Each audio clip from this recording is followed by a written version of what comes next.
PoK से लेकर रावलपिंडी तक मुनीर के खिलाफ जनता सड़क पर है। पीओके में पाकिस्तान फौज के खिलाफ विद्रोह हो रहा है। रावलकोट से लेकर मीरपुर और मुजफ्फराबाद तक आवाम आजादी की मांग कर रही है, तो उधर इस्लामाबाद से लेकर रावलपिंडी तक इमरान खान के समर्थकों ने मुनीर के खिलाफ एक बार फिर से हल्ला बोल दिया है।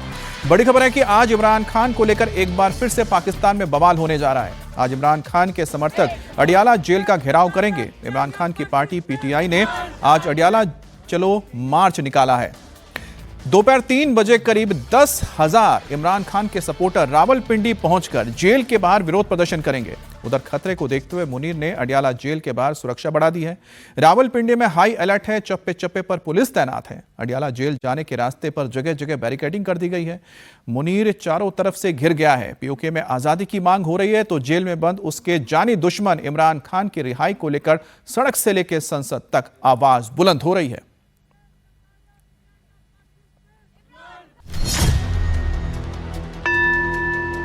पीओके में गूंज, हिंदुस्तान हिंदुस्तान हिंदुस्तान।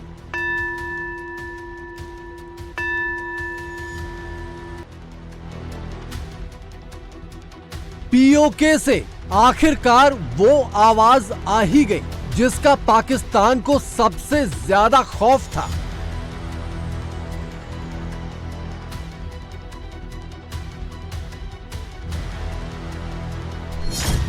पीओके ने कह दिया, हमारे लिए हिंदुस्तान ही बेहतर है। हिंदुस्तान बेहतर है हमारे लिए, हिंदुस्तान बेहतर है हमारे लिए, हिंदुस्तान बेहतर है हमारे लिए। इन काफिरों से मुनीर के कानों में पिघला शीशा पड़ रहा है, क्योंकि शुरुआत की है 85 साल के एक बुजुर्ग ने। उसके पीछे पीछे पीओके की औरतें,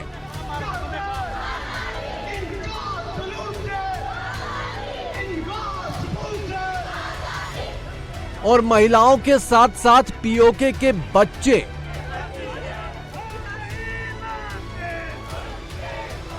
रेंजर्स की 40 से 50 गाड़ियों ने ऐसी फायरिंग की कि मैंने अपनी जिंदगी में ऐसी फायरिंग नहीं की।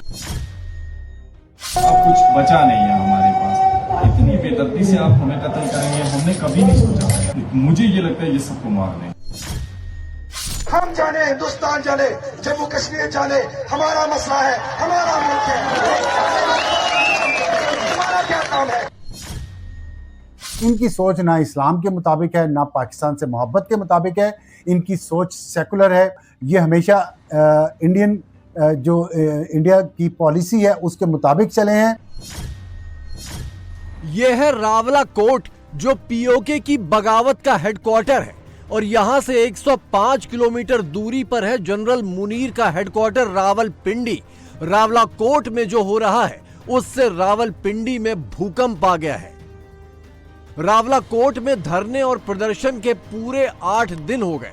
8 जून से यहां पर काफिले जुट रहे हैं, और तभी से मुनीर की फौज आम लोगों पर गोलियां बरसा रही है। 7 दिनों तक रावलाकोट में जंग के हालात रहे, लेकिन 8वें दिन तो तूफान ही आ गया। जनरल मुनीर ने कभी ख्वाब में भी नहीं सोचा था कि पीओके कभी हिंदुस्तान के साथ जाने की बात करेगा, इसीलिए वो बेधड़क गोलियां चलवा रहा था।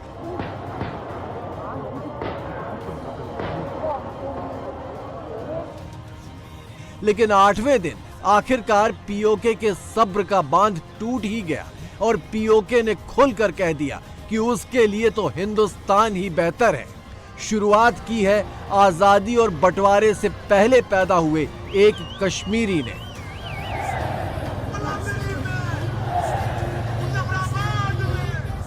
सुबह 4:30 बजे सर अम्बा फायरिंग शुरू कर उस आते में आ गए जहाँ अमर डेरा और लोग डोडियार, नकियार, पेपर, कोटली, और इतनी अंदाज है इनके कमांडो एक्शन था उनका, और ऐसे मार रहे थे जैसे दुश्मन पर गोलियां नहीं बरसा दे।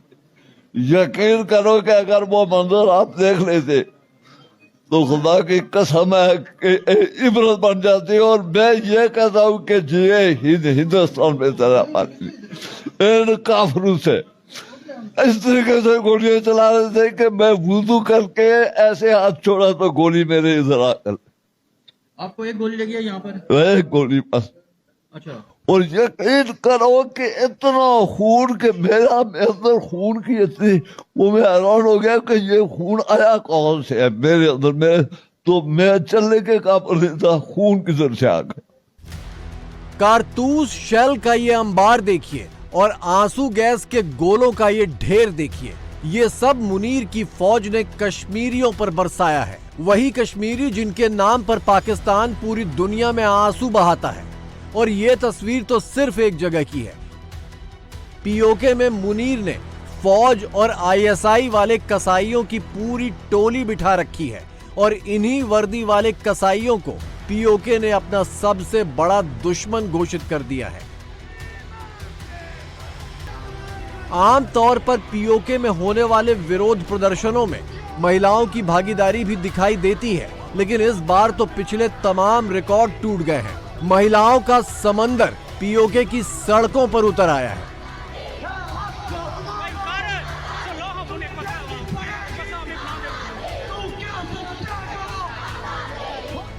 इसकी वजह यह है कि मुनीर की फौज प्रदर्शनकारियों की धरपकड़ के बहाने महिलाओं पर हाथ डाल रही है, जांच और तलाशी के बहाने घरों में तब घुस रही है जब सिर्फ महिलाएं ही मौजूद हों। मुनीर की फौज का यह बहुत पुराना पैंतरा है जो लाहौर, कराची और इस्लामाबाद के बाद अब पीओके में भी आजमाया जा रहा है। औरतों ने कार से कोई हक नहीं, प्राय सौ औरतों ने कार चढ़े हो तो सभी तिंगा पहना लियो। ये देख लें जी, किसी के घर भी घुस आते हैं ये लोग, जो भी देखते हैं तो इनके घर औरतें नहीं है। आप लोग क्यों इधर आए? कोई बंदा नहीं थे, तुसे जाओ वापस। तुसे मर्द औरतों ने कार से कोई हक नहीं। जब सब्र का बांध टूट जाता है तो बहुत कुछ ऐसा होता है जैसा पीओके में दिखाई दे रहा है। यहाँ के आम लोग हथियारबंद फौजियों को खदेड़ने लगे हैं।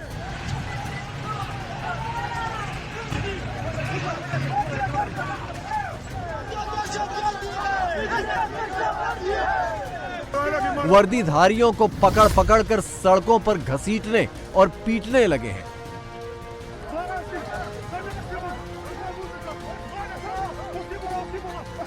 और सबसे बड़ी बात ये कि हिंदुस्तान की ओर रुख करने की बातें खुलेआम होनी शुरू हो गई हैं।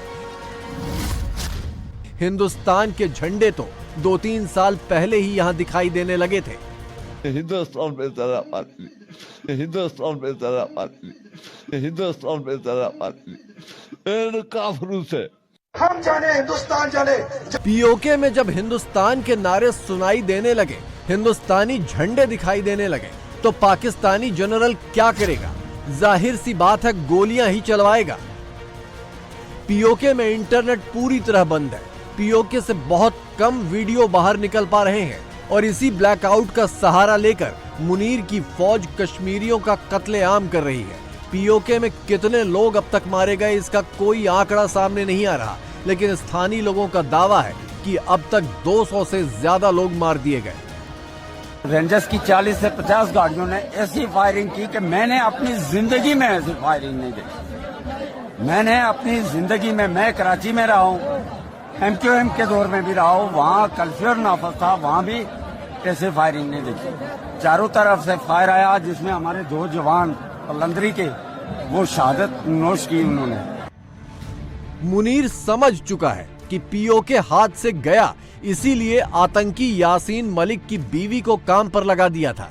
मशाल मलिक ने इस्लाम की दुहाई देकर पीओके के बागियों को झुकने और फौज से बात करने के लिए घड़ियाली आंसू बहा बहा कर फुसलाने की कोशिश की थी। मैं ये भी कहना चाहती हूँ सियासतदानों के होश के नाखून में अभी भी वक्त है, और अगर आपस में दोनों पार्टियां बात नहीं करेंगी तो तारीख कभी माफ नहीं करेगी। ये मौका अल्लाह ताला हम सबको दे रहा है। लेकिन जब आतंकी की बीवी भी नाकाम हो गई तो मुनीर आपा खो बैठा।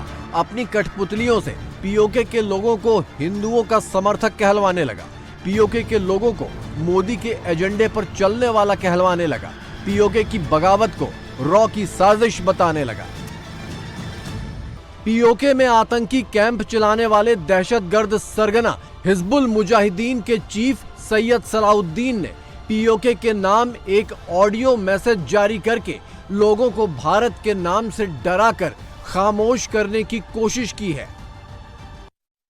The authorities of government and Joint Action Committee of Azad Jammu and Kashmir. Assalamu alaikum. Our humble and heartfelt appeal is that the ongoing confrontation between you both has reached a critical peak. We respectfully appeal to both sides to immediately embrace a reconciliatory approach. Set aside differences through sincere dialogue. Remember, a strong and united AJK is the backbone of the ongoing freedom struggle.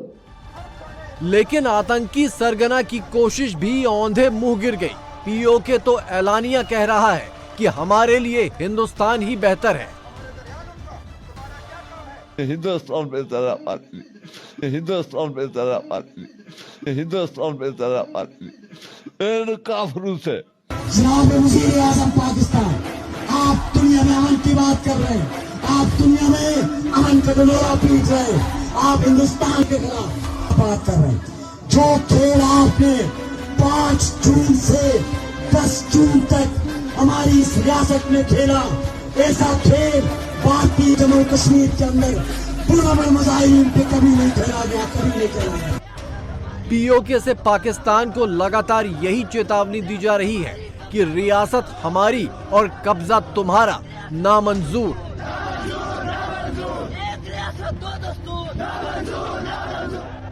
एक और बेहद दिलचस्प तस्वीर सामने आई है।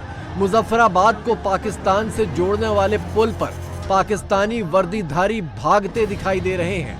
कश्मीरियों ने दौड़ाया तो पाकिस्तानी हर बार की तरह अपनी गाड़ियों में बैठकर 9-2-11 हो गए। वापस भाग रही है और यहाँ पे आवाम पीओके में जनरल मुनीर का नाम लेकर लानतें भेजी जा रही हैं। पाकिस्तान और पाकिस्तानी फौज को चेतावनी दी जा रही है। न गोली का डर है न गोलों का, लेकिन मुनीर अभी भी बंदूकों के जोर पर पीओके काबू कर लेने के भ्रम में है।